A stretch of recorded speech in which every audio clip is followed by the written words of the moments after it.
बंगाल के खिलाफ जो बैड पब्लिसिटी है, बैड माउथिंग है, बंगाल को छोटा करने का जो मानसिकता है, बंगाल को नीचे दिखाने का जो मानसिकता है, इसके लिए जिम्मेदार कौन है? We didn't receive any concrete answer. उसके बाद हमने पूछा माइग्रेंट वर्कर्स के बारे में कि आपने कहा कि माइग्रेंट वर्कर्स जब फॉर्म फिलअप हो रहा था तो इन्यूमरेशन फॉर्म फिलअप करते वक्त माइग्रेंट लेबर का फैमिली का कोई भी एडल्ट फैमिली मेंबर 18 साल के ऊपर जिसका उम्र हो वो फॉर्म फिलअप करेगा और उसके साथ वो फॉर्म जमा देगा। तो माइग्रेंट लेबर को खुद आने का जरूरत नहीं है। मान लीजिए किसी का घर है हुगली में और वो काम करता है कहीं बाहर में, तमिलनाडु या पंजाब में, तो हियरिंग में आप उसको फिजिकली बुला के हैरेस नहीं कर सकते। अगर देश का सुप्रीम कोर्ट का हियरिंग वर्चुअल हो सकता है, अगर देश के जितने भी हाई कोर्ट्स हैं, हाई कोर्ट्स की हियरिंग वर्चुअल हो सकता है, तो इलेक्शन कमीशन ये हियरिंग वर्चुअल क्यों नहीं करेगा? तो उन्होंने कहा कि ये पॉइंट ठीक है, मैं नोट डाउन करता हूं, आई विल एक्सप्लोर और चर्चा करेंगे। जैसा बात हुआ है मैं आपको बोल रहा हूं। फिर सिलेक्टिव लीक करेगा तो हर पत्रकार, अगर आप जर्नलिस्टिक एथिक्स में बिलीव करते हो, ask them to release the CCTV footage. उसके बाद बंगाल के ऊपर जो स्टेप मदरली ट्रीटमेंट चल रहा है, ये माइक्रो ऑब्जर्वर से स्टार्ट करके बंगाल का क्रेडिबिलिटी खराब करना, बंगालीज को हैरेस करना, बंगाल के लोगों को हैरेस करना। जैसे माइग्रेंट लेबर के केस में बिहार में जब हुआ था तब किसी को फिजिकल हियरिंग में बुलाया नहीं था, नोटिस किया था। अब नोटिस के बेसिस से उसके परिवार का, मान लीजिए परिवार का वो पत्नी हो सकता है, वो माँ हो सकता है, वो पिताजी हो सकता है, वो बेटा हो सकता है, वो बेटी हो सकता है, वो बहन हो सकता है, वो भाई हो सकता है। वो परिवार के कोई भी अगर वो नोटिस के बेसिस पे डॉक्यूमेंट लेके बीएलओ को सबमिट कर दिया, उसके बाद कभी उसको हियरिंग में बुलाया नहीं गया। तो बिहार के लिए रूल अलग और बंगाल के लिए रूल अलग क्यों?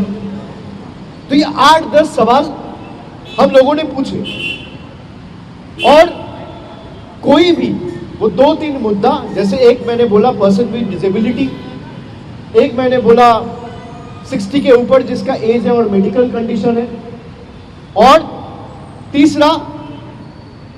दूसरा हियरिंग वेन्यू डिसेंट्रलाइज करने के लिए उन्होंने भी बोला है कि भाई हियरिंग वेन्यूज को मैं डिसेंट्रलाइज करूंगा और डीएम्स के पास और डीईओस के पास ये डिस्क्रिशन है, they can use their own discretion and increase the number of venue.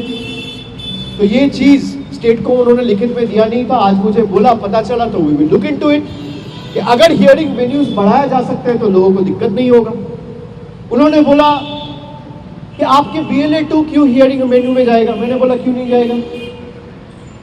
अगर BLA-2 बूथ में बैठ सकता है, पोलिंग स्टेशन में बूथ का एजेंट बैठ सकता है पार्टी का, जब आप इन्यूमरेशन फॉर्म डिस्ट्रीब्यूट कर रहे हैं तब BLO के साथ BLA-2 जा सकता है, तब हियरिंग में BLA-2 क्यों नहीं जाएगा?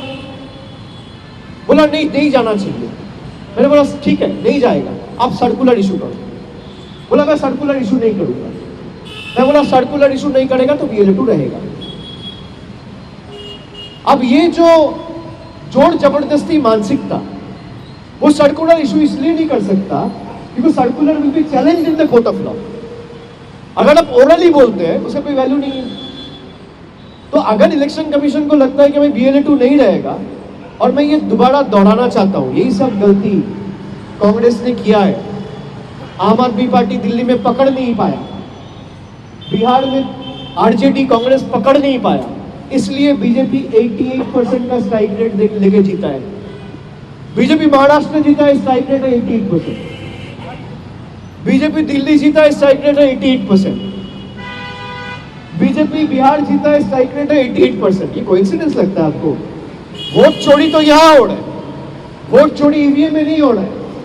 ये मैं दौड़ा देता हूं, ये ईवीएम जो भी कहता है जिसको चुनाव कराना आता है वो वोटर लिस्ट में नजर दे, वोटर लिस्ट में चोरी हो रहा है। और यही चीज कोई और पॉलिटिकल पार्टी पकड़ नहीं पाया। अगर कोई पॉलिटिकल पार्टी कांग्रेस ने पकड़ लिया होता, हरियाणा से, महाराष्ट्र से, न्यू दिल्ली से, बिहार से, चारों स्टेट में बीजेपी हारती। वो व्हाट्सएप के बेसिस पे डायरेक्शन दे रहे हैं। A government functioning is governed by official circular and notifications, not by WhatsApp directives. The Union government plans to run the country on WhatsApp.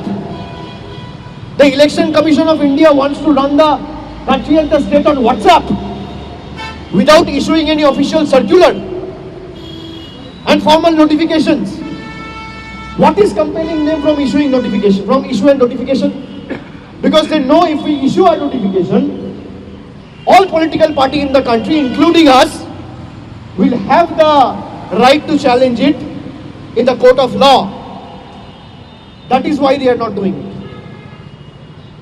Why will BNA2s will not be allowed to be a part of the hearing venues?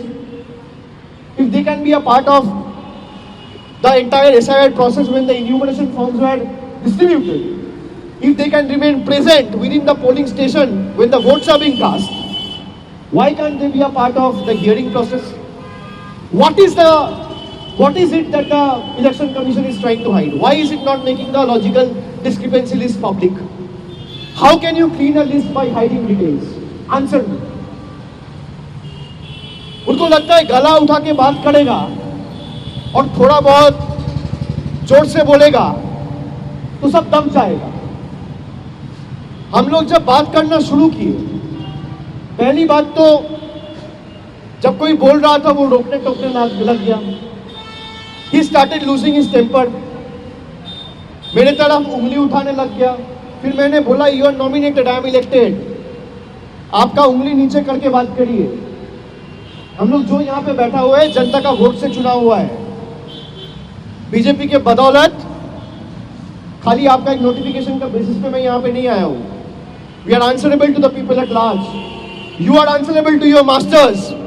I am answerable to the people of my state, for whom we have come here to ensure none of them are left behind from the final electoral roll when the list is published. आप उंगली नीचे करके बात करिए। उनको लगता है कि हम जो बोलेगा वो सुन लेगा। If he has the guts and gall, let him release the footage.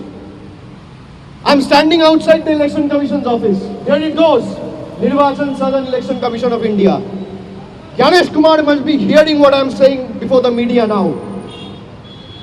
If he has the courage, he should come down and face the media and combat and rebut every point I am raising before the media and you today itself, without wasting any further time, rather than making selective leaks. After he is down on what I know after 8 PM in the night.